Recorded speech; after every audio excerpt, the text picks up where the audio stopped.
Hey, what's up, guys? Scott here, back once more with the start of a new series of videos I'm going to be doing leading up to the premiere of Captain America Brave New World in exactly a month, exactly 4 weeks from today.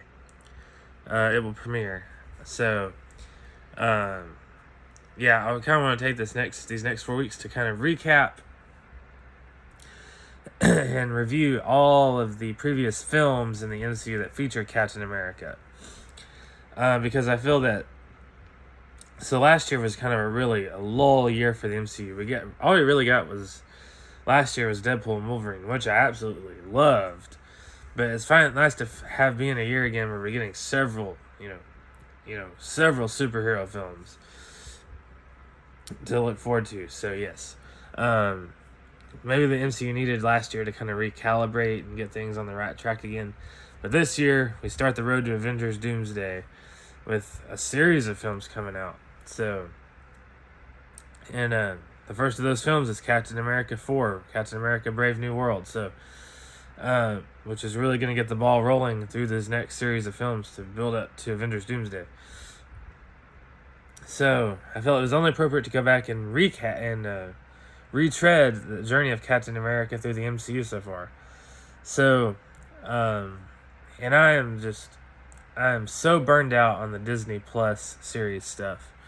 Now, don't get me wrong, I loved the early Disney Plus Marvel shows because it was kind of a cool idea for the MCU to branch out to doing series, to kind of give characters in the movies that weren't in the main spotlight kind of a time to shine.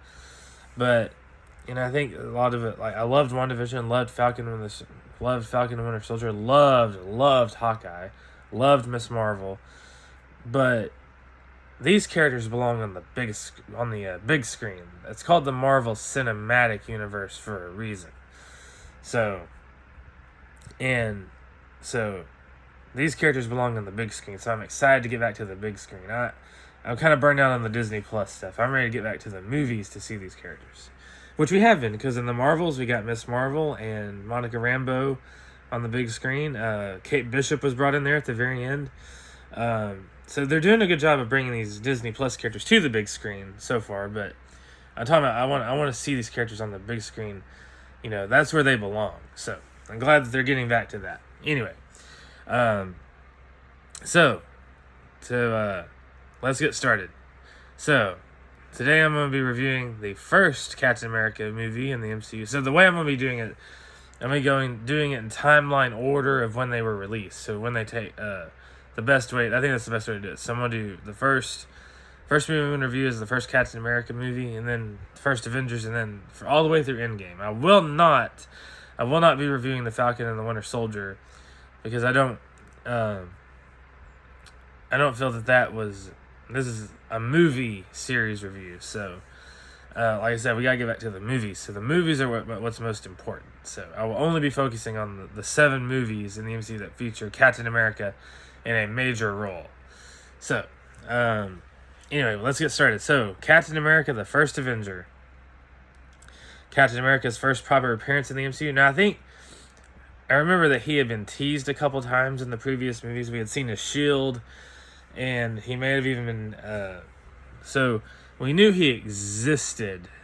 At least we assumed he existed in this universe. And this was still really early on in the MCU. Like, it was still really building. We hadn't, so we didn't have all the characters we have now, but, so he was introduced really early on. Captain America was, but we'd already had some movies by this point, so he was at least referenced a time or two, but this was his first proper appearance in the MCU. So I think this movie is a great origin story for him. I'm glad it's set totally until the very end. I'm glad it's set the vast majority of the main story set in the past, World War II.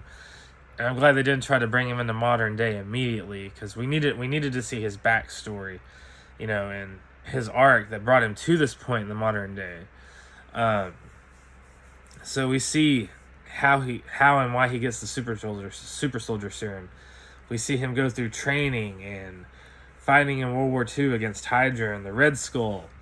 We get all that in this movie that really develops and sets up his character well to be adapted to the modern day.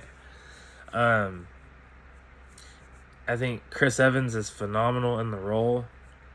I think he really made that role his own.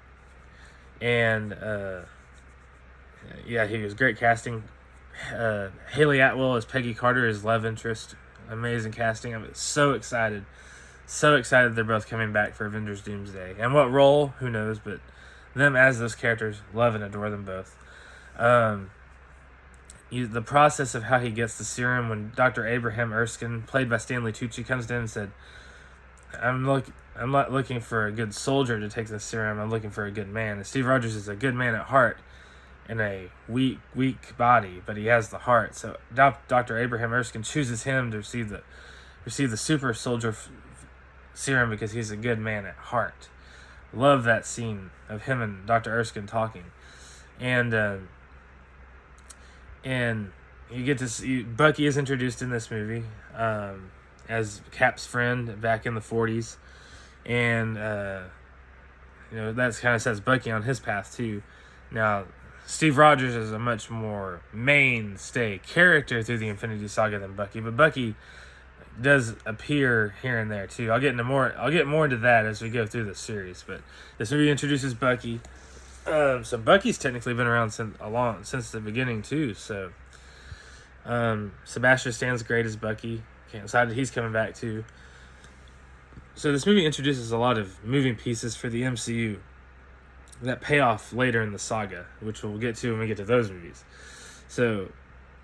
But this movie really sets up Cap well in the 40s, his conflict with the Red Skull, his supporting cast, Peggy Carter, Bucky. And so you have this whole story set in the 40s, and then at the end, spoiler alert, but the movie's been out a long time if you haven't seen it. But Cap gets frozen in the ice at the end, and then he's brought into modern day. S.H.I.E.L.D. finds him at the very end and then freezes him, and then he meets Nick Fury, and then that sets the stage for Avengers 1. So this movie did a great job of not only showing Cap's origin story in the 40s, but at the very end you see him brought into the modern day with S.H.I.E.L.D., setting him up to join the Avengers. So this movie did a great job of establishing Cap as a character, Steve Rogers as a character.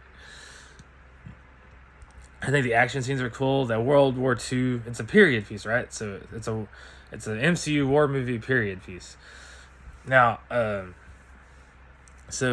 action sequences and fights are really well done. The effect, I think they did a great job with the S.H.I.E.L.D. and the effects with the S.H.I.E.L.D., adapting that to live action. I think the MCU's done such a great job of adapting. Like, this feels adapting comic books to live action. Like, you feel like you're watching a comic book come to life on the big screen, at least for the most part. And this movie feels just that. I feel like I'm watching a Captain America story on the comic come to life on the big screen. Man, the MCU's done such a great job for the most part adapting this stuff to live action. From the look of the suit to the effects. It's just so good. The MCU's done such a great job overall with that. So this is a great first chapter for Captain America in the MCU. So I give this movie I'm gonna say an 8 out of 10.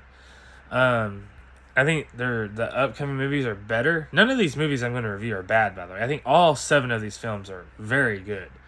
But I think this is probably the weakest one, but it's still a dang good movie because it establishes Cap as a character, and then at the very end sets him up perfectly for the modern day to be an Avenger. So, yes, I give this movie an 8 out of 10. It's very solid. Great first chapter for Captain America, Steve Rogers in the MCU. Introduces Bucky, introduces Peggy Carter, who also play roles later. And are going to continue playing roles at least through the end of this saga too, of the multiverse saga too. So this movie introduces several key players that are still prominent in the MCU right now. And then obviously Chris Evans is coming back for Doomsday too. And Bucky's, I think, Chris Evans, Haley Atwell, Steve Rogers, and Peggy Carter and Bucky are all confirmed for Avengers Doomsday. So these characters are still going to continue to play roles in this next saga. So this movie did a great job of introducing those characters, setting up that arc, their dynamic. Yes, I give this movie an 8 out of 10 for sure. And the MCU's great storytelling. Was telling Cap's origin story in the 40s with World War II and stuff, but also setting up his character for the modern day perfectly at the end. So, yes, this movie gets an 8 out of 10, and I cannot wait to continue to review these movies. So the next movie will be the first Avengers movie, just called The Avengers or Avengers 1.